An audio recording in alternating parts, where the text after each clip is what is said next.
keadaan kita saudara-saudara, ibu-ibu, bapak-bapak, remaja-remaja? Kayaknya kita udah pengen banget ibadah berkumpul ya, tapi memang situasi kondisinya belum mengizinkan untuk kita ibadah berkumpul. Mari kita melakukan yang setia.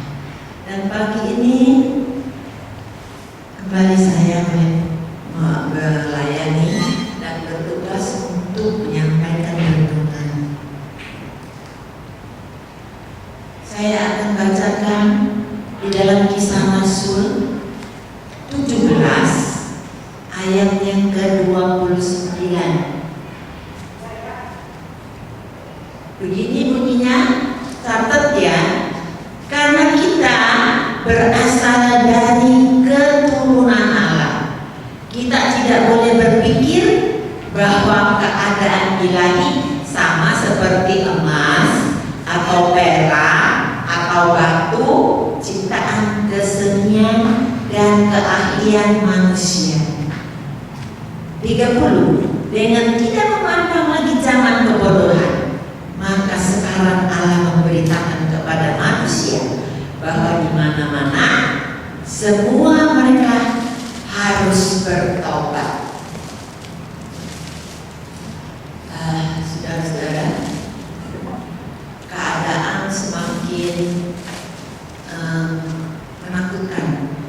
Kalau kemarin saya divaksin, sebetulnya harusnya sih santai-santai aja, tapi saya nunggu ngantrinya itu sudah sampai setengah jam masih belum jalan-jalan. Mau saya jadi stres ya. Udah malam mikirin besok kalau disuntik seperti apa, begini bono ya, manusia namanya. Nah, sampailah saya ke tempat periksa. Saya harus periksa, ditanyanya udah kayak jadi terdakwa gitu ya, macam-macam penyakit. Tapi aneh, dibilang mah jangan, kalau ditanya mama jangan jawab ya, biar sebelahnya yang jawab. Kenapa? Saya bilang takut tensinya naik. Saya masih nggak percaya, saya ikutin jawab aja gitu ya. Nah, waktu ditanya dia bilang mama umurnya udah 80, boleh nggak saya ngetes naik tangga, mau coba jantungnya, detak jantungnya seperti apa. Nah, saya bilang gini, dok, jangan disuruh naik tangga. Ada pohon nggak di sini? Oma saya biasa naik pohon mangga. Luar biasa. Nah, saudara, keajaiban demi keajaiban akhir-akhir ini saya nikmati, saudara. Walaupun berita-berita menakutkan, ya, sobat, setiap hari kalau kita buka TV, gak ada yang lepas dari pembunuhan. Macam-macam alasan mereka membunuh. Dan kemarin saya juga begitu kaget. Kita punya kapal silam yang perkasa itu gak ketemu karena terlalu dalam. Sampai sekarang yang dinyatakan ada kebocoran. Kita mau berdoa untuk kru yang ikut di dalam kapal selam itu. Kapal selam itu ada 53 jiwa. Saya sedih banget. Kenapa gitu? Kayaknya kita kok nggak berhenti masalah demi masalah. Banjir, tanah retak, longsor, gunung meletus, ya, macam-macam masalah. Corona sampai sekarang masih mengkhawatirkan, khususnya di Jakarta. Walaupun pemerintah kasih pengumuman begini begitu, nggak boleh ini, nggak boleh itu, tetap. Nah, itulah manusia, saudara. Kalau firman Tuhan mengatakan kita ini berasal keturunan Allah. Siapa yang tahu Tuhan menciptakan kita kenapa dari tanah? Ada yang bisa jawab?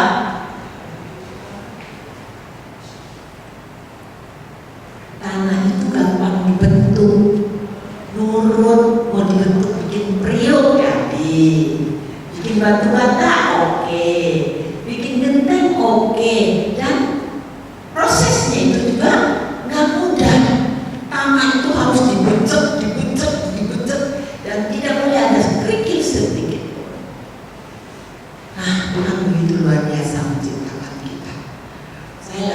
sendiri juga, aduh Tuhan itu hebat banget ya, begitu sempurnanya manusia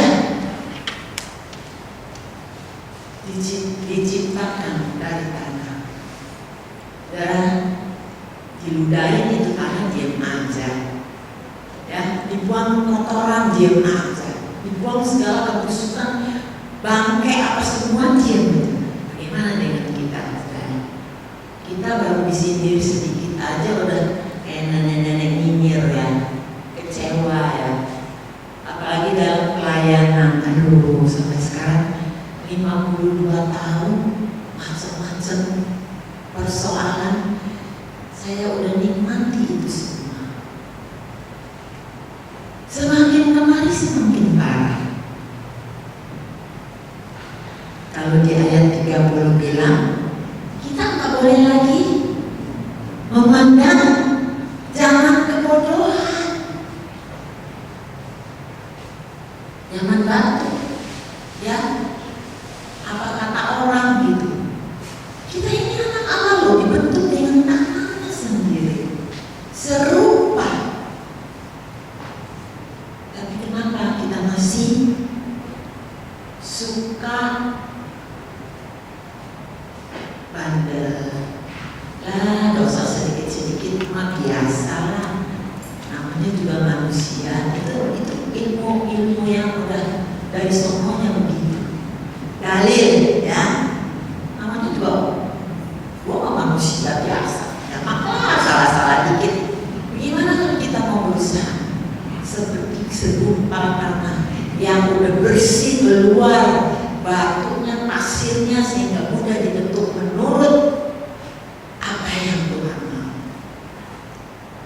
Lalu saya kalau baca ini, saya bilang, Tuhan, umur saya udah 80 tahun, ya sebentar lagi. Apa saya udah jadi tanah yang lembut? Ya udah nggak ada pasirnya sedikit pun sehingga saya bisa dibentuk sama Tuhan. Atau saya masih belum? Berapa lama lagi Tuhan saya bisa bertahan? Ya, itu hati kecil saya menyuarakan seperti itu. 52 tahun saya melayani Tuhan. Apa saya udah dapat dibentuk? Nah, saudara, biarlah dalam hidup kita sekali lagi kita mau selalu membaca Alkitab, karena di dalam Alkitab ini banyak sekali kuasanya yang mampu mencelingkan mata kita, membuka hati kita, ya, menolong segala pikiran kita. Nah, saudara, kalau saat ini dokter dimanapun nggak ada yang buka ya. Saya punya dokter di depan rumah persis. Dan kalau saya ke dokter itu saya nggak bayar, lebih gratis. Tapi sudah setahun berapa bulan ke sini saya nggak bisa lagi kontrol. Jadi kalau saya sakit kan, saya sakit gusi saya kemarin bengkak, nggak bisa makan 3 hari, langsung turun 2 kilo. Karena nggak bisa kunyah. Kalau makan dagingnya kan kayaknya lucu gitu ya, mental-mentalnya. Oh, saya bilang, Tuhan tolong saya. Tuhan ingetin saya, minum obat yang ini. Saya minum obat itu, kemudian gusi saya kempes dan saya bisa makan kembali. Luar biasa Tuhan itu mengingatkan saya, ya, sehingga saya tidak merasa sendiri walaupun udah tua, ya, saya tidak pernah sendiri. Tuhan selalu ada bersama saya. Itu sebabnya saudara, Tuhan mengingatkan kita pada pagi ini, mari sisa-sisa dosa yang ada masih di dalam kulit kita, tubuh kita, hati kita, pikiran kita, kita mau buang, kita mau bertobat. Ingat, sebab kita berasal dari keturunan Allah. Puji Tuhan. Saudara, segala sesuatunya harus kita lakukan.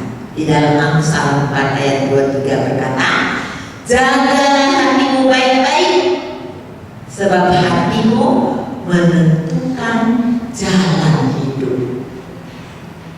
Ya, hati kita yang menentukan jalan hidup kita. Ayo, kalau kita mau ke pasar misalnya,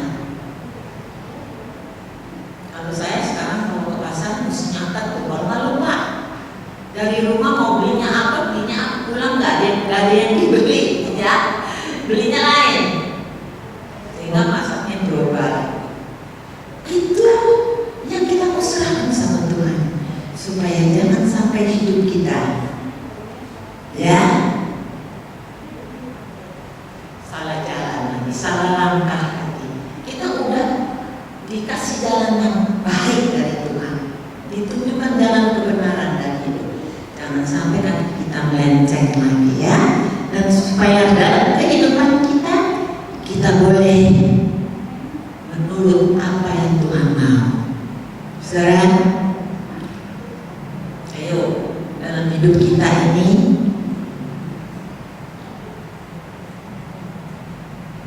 tadi ditentukan dengan hati kita. Ingat, kita ini adalah buatan Allah, ya, supaya dalam kehidupan kita biarlah kita serahkan kepada Tuhan. Di dalam Matius 28 ayat yang ke-20, ayat yang ke-10, jangan takut yang akan kamu derita, ya, hendaklah kamu setia sampai mati, dan aku akan mengaruniakan kepadamu mahkota kehidupan. Saudara, siapapun bisa mati. Saat ini kita di dunia ini nggak bayi, ya, nggak remaja, nggak balita, nggak nenek-nenek, sembarang bisa mati. Tapi kita syukuri kalau sampai saat ini Tuhan masih mau menjaga kita. Ya, kekhawatiran itu biasa yang kita akan lakukan. Bagaimanapun kita hidup dalam kesusahan. Jangan takut, ya saudara. Di dalam Yohanes 10 ayat 29 mengatakan, tidak ada seorang pun dapat merebut kita dari tangan Bapa. Gak ada satu orang pun yang mampu mengambil kita dengan sembarangan. Kenapa? Tadi kita sudah baca di ayat yang pertama, kita ini adalah keturunan Allah. Sebabnya Allah selalu akan menjaga kita, ya saudara. Itu sebabnya mari kita mau selalu setia mengiring Tuhan. Tapi jangan lupa kita dituntut untuk bertobat, ya. Di dalam Wahyu 2 ayat yang ke-10, 2 Korintus 16 ayat 18 mengatakan, aku menjadi bapakmu dan kamu akan menjadi anakku. Demikian firman Tuhan. Anakku laki-laki, anakku perempuan. Firman Tuhan mengatakan seperti itu. Biarlah dalam kehidupan kita selalu bersandar kepada Tuhan, ya. Di dalam Mazmur 121 mengatakan, Tuhan tak memberikan kaki kita tergelencor, artinya terpleset, ya, jatuh. Tuhan akan menjaga kita, Tuhan akan menyertai kita. Kita akan selalu diangkat. Maka waktu siang, waktu malam, Tuhan selalu akan menjaga kita. Saudara, bagaimana dengan hidup kita hari-hari yang susah ini, hari-hari yang menakutkan? Walaupun kita tahu kita adalah buatan Allah, jangan disepelein, ya saudara.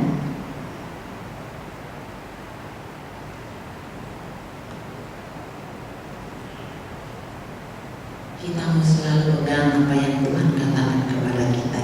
Dalam sebagai ayat penutup, saya akan baca 1 Yohanes 5 ayat 11. Allah telah mengaruniakan hidup yang kekal kepada kita, dan hidup itu adalah ada di dalam anaknya. Siapa anaknya? Tuhan Yesus. Ya, kita ini bikinan Tuhan, diciptain seperti itu. Walaupun kita ini manusia biasa, kita bukan seperti Tuhan. Tapi jangan kita anggap sepele, sedikit-sedikit mas biasa lah, kan namanya juga manusia, ya. Dan kita simpulkan itu, kita betul-betul udah jadi tanah yang lembut, yang gak ada apa-apanya, pasir pun setuil pun gak ada. Jadi tanah yang lembut itu mampu menumbuhkan firman Tuhan, menguatkan kita. Sekarang kerajaan sorga hidup kekal ada di tangan Tuhan. Nah, saudara, renungan saya sampai di sini. Biar kita mau sekali lagi membaca ya di rumah ya. Udah dicatat semua, saya yakin kita ulang-ulang baca supaya dalam kehidupan ke depan, kita nggak tahu sampai kapan corona ini, tapi saya berharap semakin ke depan kita semakin mampu, semakin kuat, semakin luar biasa. Satu kata saja kata Tuhan, bertobat. Ya, nggak kita banyak-banyak. Tuhan suruh kita bertobat. Ya, Tuhan nggak mau harta kita, Tuhan nggak mau uang kita, rumah kita, mobil kita. Tuhan mau kita bertobat. Amin. Nah, mari kita tundukkan kepala, kita mau berdoa. Bapak yang baik, terima kasih. Pagi ini kami mendapat kesempatan kembali untuk menerima renungan. Biar kami yakin Tuhan, kami ini dibentuk dari tangan-Mu sendiri. Kami ini adalah buatan Allah dan Kau selalu menjaga kami. Kami tidak tahu apa yang akan terjadi hari esok, tapi kami percaya ada kekuatan yang baru setiap hari dalam kehidupan kami. Sertai hamba-hamba-Mu, anak-anak-Mu, orang-orang yang percaya di dalam masa-masa sulit ini Tuhan, supaya mereka semakin dekat, semakin setia mengiring Tuhan. Terima kasih Tuhan. Dalam nama Tuhan Yesus Kristus kami sudah bersyukur, kami sudah berdoa. Amin. Baik saudara, sudah dengar firman Tuhan. Kita percaya kalau kita mau melakukannya, Tuhan akan membimbing kita dan menuntun kita untuk kebenaran firman Tuhan. Amin. Sebentar kita akan ambil bagian yang terpenting, perjamuan kudus. Bapak Ibu Saudara semua menyiapkan roti dan anggur untuk bisa kita makan dan minum. Saya percaya semua sudah siap. Kita siapkan hati kita untuk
bersekutu dengan Tuhan melalui perjamuan yang suci.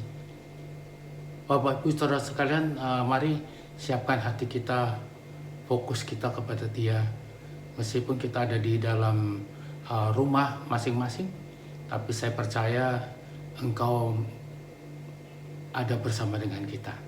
Sebelum kita makan roti yang melambangkan tubuh Yesus dan anggur yang melambangkan darah Yesus, biar kita simak firman Tuhan yang saya akan bacakan, dan mari kita sama-sama renungkan firman Tuhan ini. Sebab setiap kali kamu makan roti ini dan minum cawang ini, kamu memberitakan kematian Tuhan sampai Ia datang. Jadi barang siapa dengan cara yang tidak layak makan roti dan minum cawang ini, ia berdosa terhadap tubuh dan darah Tuhan. Karena itu hendaklah tiap-tiap orang menguji dirinya sendiri, dan baru sesudah itu ia makan roti dan minum dari cawang ini.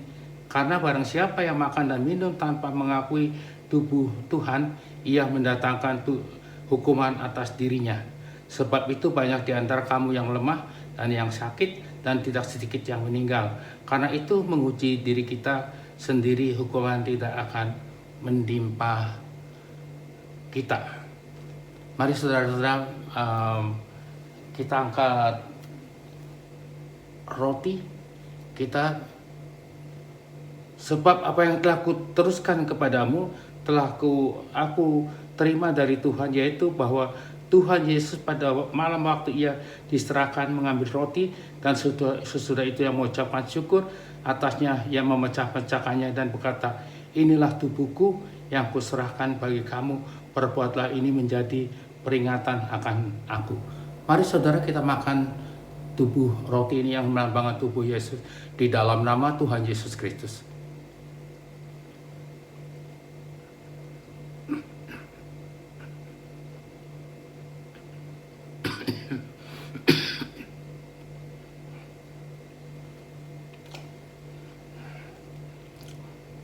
Angkat cawang ini.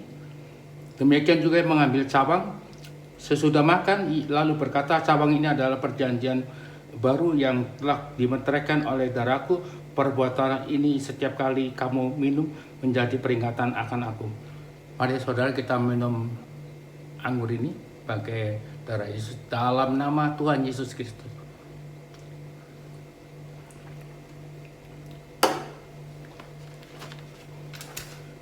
Mari saudara, kita mengucap syukur.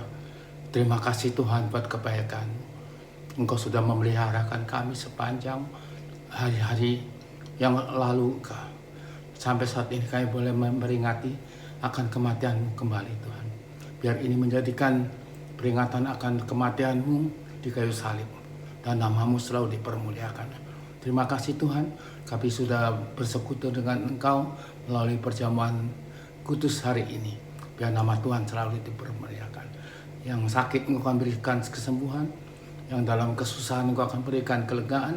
Biar nama Tuhan selalu dipermuliakan. Hanya di dalam nama Tuhan Yesus Kristus kami sudah mengucap syukur dan berdoa. Amin. Baik, Bapak Ibu Saudara semua, kita akan akhiri ibadah kita. Saya mengajak Bapak Ibu Saudara semua tetap bergabung setiap hari Minggu jam 10 dengan link YouTube yang akan diinformasikan. Minggu depan kita akan dilayani oleh Pendeta George Ferry. Kita berdoa sama-sama supaya Tuhan ini memberkati kita semuanya dan kita bisa sama-sama melayani. Kita akan satu pujian.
saudara-saudara, kita mau berdoa syafaat.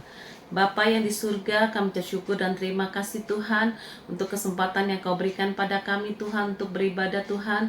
Terima kasih Tuhan untuk kasih-Mu yang begitu besar Tuhan. Biarlah Allah Roh Kudus-Mu Tuhan berkarya atas kehidupan kami ya Tuhan. Tuhan, kami mau berdoa Tuhan untuk bangsa dan negara kami Tuhan. Engkau mau pimpin Tuhan untuk Presiden kami Tuhan, Wakil Presiden, dan semua jajaran yang tertinggi dari sampai yang terendah sekalipun Tuhan. Engkau mau pimpin mereka Tuhan dalam memimpin bangsa Indonesia Tuhan. Sehingga bangsa Indonesia Tuhan dalam pimpinan dari Engkau Tuhan. Setiap keputusan yang mereka ambil Tuhan boleh sesuai dengan kehendak-Mu Tuhan. Engkau mau pulihkan bangsa Indonesia ini Tuhan. Tuhan mau berkati Tuhan. Tuhan pimpin Tuhan, campur tangan-Mu Tuhan. Dalam mengatasi COVID-19 ini ya Tuhan. Biarlah semuanya Tuhan boleh teratasi Tuhan dengan pimpinan yang dari Engkau ya Tuhan.